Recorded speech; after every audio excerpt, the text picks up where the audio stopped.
Hi, I'm Tim Caron, strength conditioning coach at Allegiant. We're going to break down some movie montages.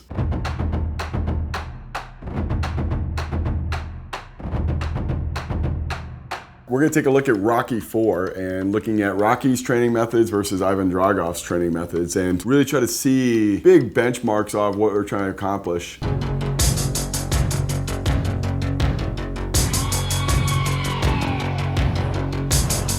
Russians invented the Versa climber. Bet you didn't know that. Tripod too, so you technically get 3 people going at once. So I don't know if Versa has to pay residuals to Russia for this, but they should. Nice leg extension there. Isolation exercises were big in the 80s. We've adapted a little bit, multi-joint compound movements. I don't know where the overload's coming there. I mean, could be external, internal rotation. Could be some damage if he's doing a lot of internal rotation. I hope it's externally rotating where the resistance is. I mean, that could be a cause of the problem of why he lost.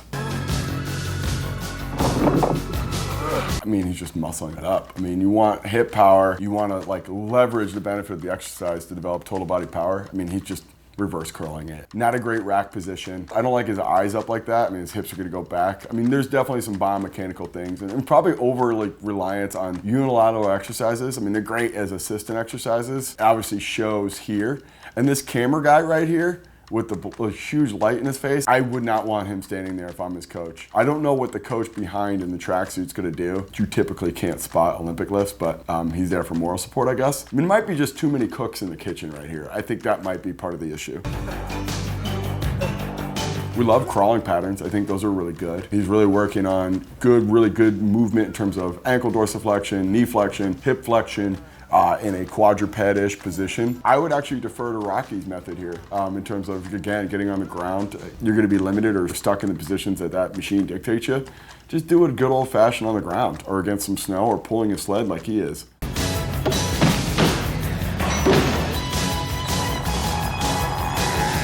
I don't know if it's a great idea to have a heavyweight champion boxer cut down a huge tree in the middle of the forest without anybody there to supervise it. I wouldn't want to put $1 million athlete cutting down, it looks like at least a 60-foot tree. And he's from Philadelphia. Where would he cut down a tree before? He probably has very little actual nature skills. He probably doesn't even know how to orient, so the chances of him getting back safely are like really high risk. I don't know if we're evaluating the cost-benefit ratio that well with this training cycle, but again, results showed that it was definitely superior in training.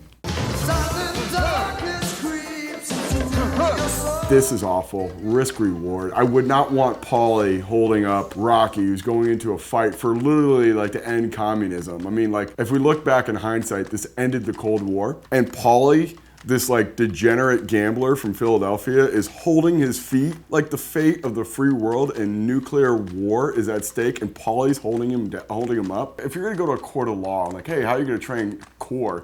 Well, we suspended him 20 feet from a barn, and the judge goes, was there any other way to train core? How could you defend that? I mean, just silly. Again, who's deciding this?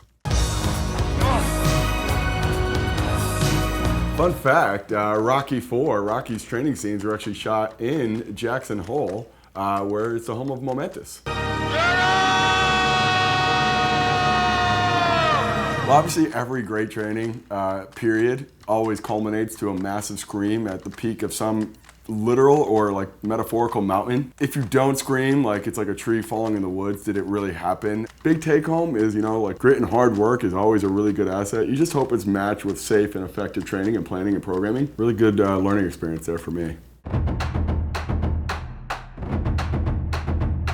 This is Miracle. We're gonna break down the training scene post-game, which Coach Brooks thought was a great idea to condition his athletes to prove a point. Get a whistle. Why would he have a whistle on the sideline of a game? I mean, that's a huge distraction. I mean, what would he need it for? But two, why doesn't Coach Brooks take the whistle himself? Don't ask your assistant to run the whistle. So he's stewing right now. I think he's gonna make the biggest mistake in coaching, which is reacting or using emotion to guide your decisions. You guys don't want to work during the game? No problem, we'll work now. Goal line.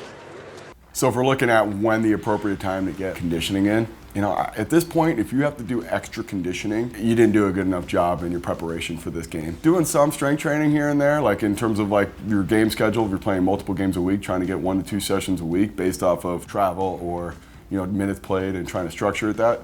That's the strategic way here. Not that difficult. Again. And I think the team doctor there had a responsibility to step in and stop this, showed that he had no control, and Coach Brooks was completely monopolizing everybody's attention and making sure that he got what he wanted. This is an abusal of power. The moment's coming, you're gonna shut the lights off. So I have this image of a guy on a Zamboni going, come on, are you serious? I gotta clean this ice up. Again.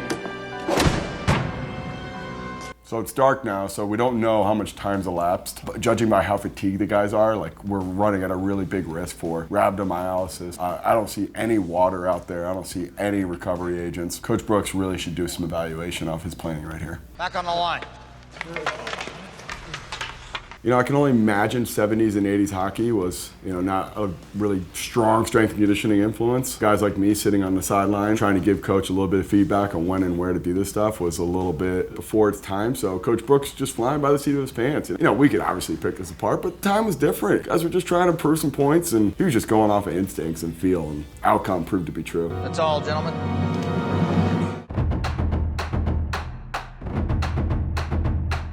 We're gonna break down some Rudy. I think this is every short high school football player's dream of being able to walk on and make it onto a big time college football program such as Notre Dame. So obviously this is near and dear to a bunch of guys who are horrible athletes like myself.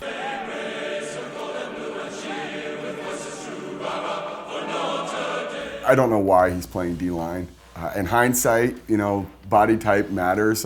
If I'm the coach, I'm looking at a body type of Rudiger, and I'm going, yeah, definitely not D-line. It was a size problem, a strength problem. I mean, he's going against guys who are 50, 70, 100 pounds more.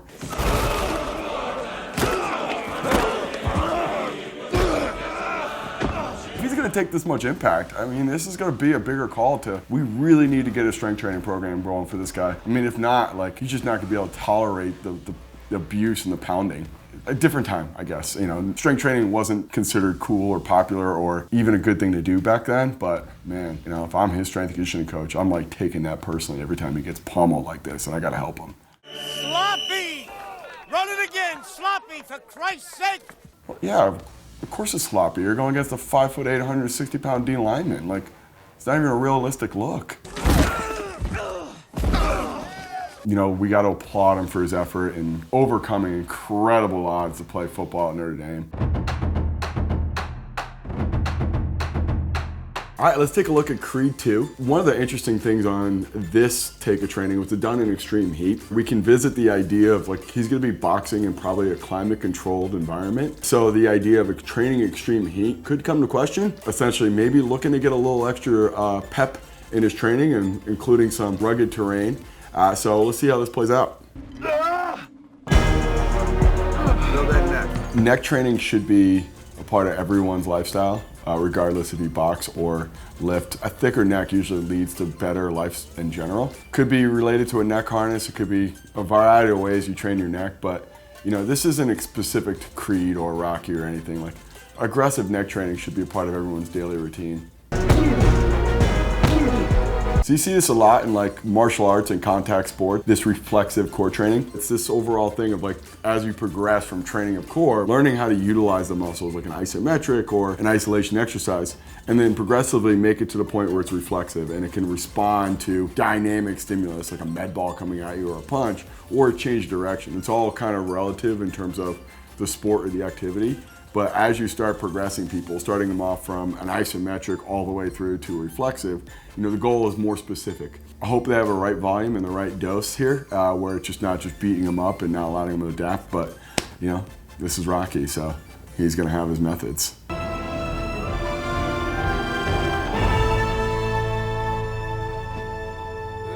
Guy just collapsed, heat exhaustion. You need to stop, get out of the car, get him in the car, get him into cold water immersion ASAP to lower his body's temperature. I don't trust Rocky's qualified to handle a medical emergency. I just don't think he is. But maybe Rocky just got a really superior knowledge on his athletes. That's the value of Rocky. He sees the truth. So Creed 2, only knock would be going into the heat. It's really not specific to the environment he's gonna be in, and it's not really necessary. It was above and beyond. We're gonna take a look at Coach Carter. I mean, he's using Cruz as an example of a guy who was really going through some hard times, obviously going back and forth between the fast-paced life of selling drugs or going to school and playing basketball, which probably seems like the more uncomfortable route, but we're gonna learn here the harder right's better than the easier wrong. Okay, Mr. Cruz. Before you can play on this team, you owe me 2,500 push-ups and 1,000 suicides. 1,000 suicides is an awful lot. What's the counting metric for Cruz to be able to do this? I mean, who's like holding standard? This is gonna take an inordinate amount of time. Not even being possible, it's just who's counting this? Like, who's to say Cruz just like, I did my 1,000, I'm done. Give me a layup line. Let's go. Pretty good. I mean, I like his elbows in a little bit. You know, as it gets further along, you can see the breakdown of his technique. What is your deepest fear, Mr. Cruz? Move! Work it, work it! He didn't specify whether it was a hand touch or a foot touch. You increase the difficulty tenfold when you have to go to a hand touch. But you came up short. You owe me 80 suicides and 500 push-ups. Please leave my gym. But he did 920 suicides. He was 80 off. I don't think I've ever programmed over 5 suicides in a session. So you can do the math there. I'll do push-ups for him.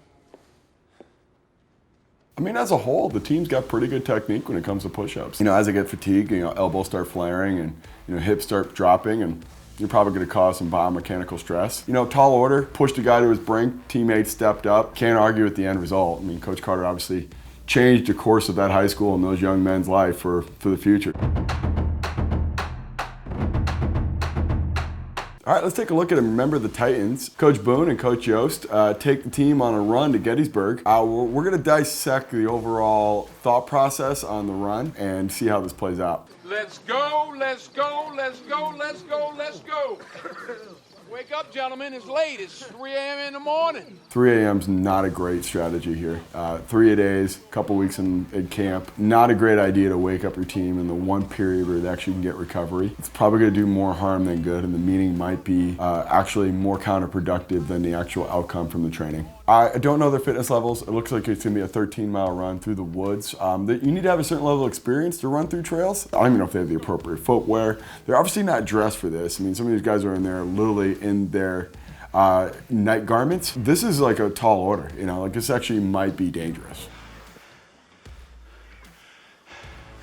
This is Gettysburg. So Coach Boone's gonna give an amazing speech here. You have to give him a lot of credit on his personal fitness levels. These guys are peak physical condition, they're middle of camp. And Coach Boone is out front leading the pack and then gives this tremendous speech. I mean, his fitness levels must have been so amazing at this point to be able to do this. You know, I just hope Coach Boone had that plan in place to making sure the rest of the day was accounted for. They're gonna need some recovery. I kind of want to hope and think that maybe Coach Boone really planned that after giving this epic speech in this monumental moment, but you know, you can only hope. Thanks for watching. If you liked it, subscribe. See you next time.